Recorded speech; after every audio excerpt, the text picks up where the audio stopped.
की राजधानी दिल्ली के जंतर मंतर पर पिछले 19 दिनों से प्रोटेस्ट चल रहा है, आमरण अनशन चल रहा है। आमरण अनशन देश के महान शुभचिंतक, विचारक, शिक्षाविद, समाजविद, पढ़े लिखे बड़े बड़े अनेकों मंचों से सम्मानित देश के सुप्रसिद्ध साइंटिस्ट सोनम वांगचुक अनशन पे बैठे हुए हैं। आमरण अनशन पे बैठने के पीछे की क्या कहानी आ रही होगी, आखिर सरकार से क्या डिमांड किया जा रहा है, आखिर उनकी मांग क्या है।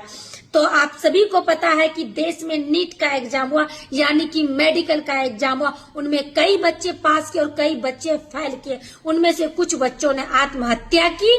कई वर्षों के पढ़ाई के बाद उन्होंने दुनिया को अलविदा कह दिया। आखिर ये सब क्यों हुआ, आइए आपको हम थोड़ा पीछे ले चलते हैं। बिहार सहित देश के अन्य हिस्सों में जब एग्जाम होता है तो उससे पहले ही क्वेश्चन पेपर लीक हो जाता है, जिसे लेकर आए दिन बिहार में स्टूडेंट सड़कों पे उतर के प्रोटेस्ट करते रहते हैं, सरकार से मांगे करते रहते हैं, सरकार से सवाल करते रहते हैं कि आखिर ऐसा क्यों होता है। भी वही हुआ। देश के इतने बड़े एग्जाम, नीट के एग्जाम में बच्चों ने एग्जाम दिया। कुछ समय के बाद क्वेश्चन पेपर लीक हुआ, जिसे लेकर देश में बवाल हुआ। कुछ लोग सड़कों पे उतरे, कैंडल मार्च निकाला, कुछ बच्चों ने आत्महत्या की। पिता कड़ी मेहनत के बाद अपने बच्चों को पढ़ाते लिखाते ताकि उन्हें अच्छी शिक्षा, अच्छी जीवन दे सके। बच्चे साल भर पढ़ाई करते हैं, तैयारियां करते हैं कि उनका एग्जाम का समय नजदीक, और उस समय अगर पेपर क्वेश्चन लीक हो जाए तो बताइए उन गरीब माता पिता पे क्या गुजरता है। हमको आपको ये लगता है कि नहीं, उनके बच्चों के साथ हुआ।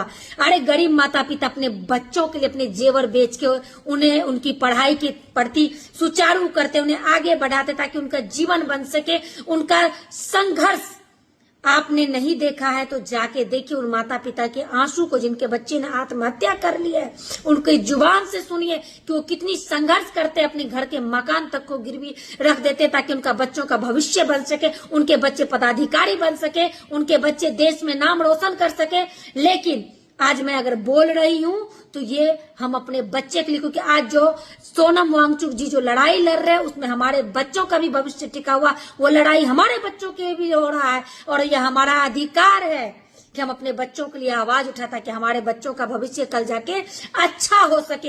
इसी सब मुद्दों को लेकर सोनम वांगचुक जी धरना पे बैठे हुए, अनशन पे 19 दिनों से भूख हड़ताल पे बैठे हुए, सरकार से मांग कर रहे हैं कि केंद्रीय शिक्षा मंत्री इस्तीफा दे ताकि आने वाले समय में देश के बच्चों का भविष्य बर्बाद ना हो, युवाओं सड़क पे ना उतरे, वो आत्महत्या करने के लिए अपने आप को मजबूर ना करे, कई माता पिता अपने बच्चों को ना खो दे। मुद्दों को लेकर सोनम वांगचुक जो पिछले 18 दिनों से आमरण अनशन पे बैठे हुए, उनके साथ कई छात्र हैं, संगठन है जो विरोध कर रहे हैं, सरकार से सवाल कर रहे हैं। और दिल्ली जो देश की राजधानी है, जहां देश के प्रधानमंत्री नरेंद्र मोदी रहते हैं, जहां सांसद भवन है, और महज सांसद भवन से 2.5 किलोमीटर दूरी पे सोनम वांगचुक जी धरने पे बैठे हुए हैं। लेकिन दुख की बात यह है कि वहां से कोई नेता, कोई सांसद उनसे सूद लेने नहीं पहुंचा, कोई उनका हाल समाचार जानने नहीं पहुंचा, कोई उनसे ये पूछने नहीं पहुंचा कि उनकी मांग क्या है। बैठे नेता, आला अधिकारी, मुलाजिम, मंत्री, कोई उनकी सूद नहीं ले रहा है। सबसे बड़ा सवाल ये है, क्या सोनम वांगचुक जी अपने लिए बैठे हुए हैं, अपने परिवार के लिए बैठे हुए हैं, अपने बच्चों के लिए बैठे हुए हैं? नहीं, वो हमारे लिए बैठे, वो आपके लिए बैठे, वो हमारे और आपके बच्चों के भविष्य के लिए बैठे हैं, ताकि इस बार जितने माओ ने अपने बच्चों को खोया, आगे से माँ अपने बच्चों को ना खोए, उनके बच्चों का भविष्य बर्बाद ना हो। उनकी जो मेहनत मजदूरी है, जिस वजह से अपने मेहनत करके अपने बच्चों को पढ़ाते लिखाते हैं, और वही बच्चे हताश होकर उनका फ्यूचर बर्बाद हो रहा है और सुसाइड कर लेते हैं। इस वजह से सोनम वांगचुक जी धरना पे बैठे हुए। सरकार को इस चीज का सूद लेना चाहिए, बीच का रास्ता निकालना चाहिए और उनका धरना प्रदर्शन रोकना चाहिए।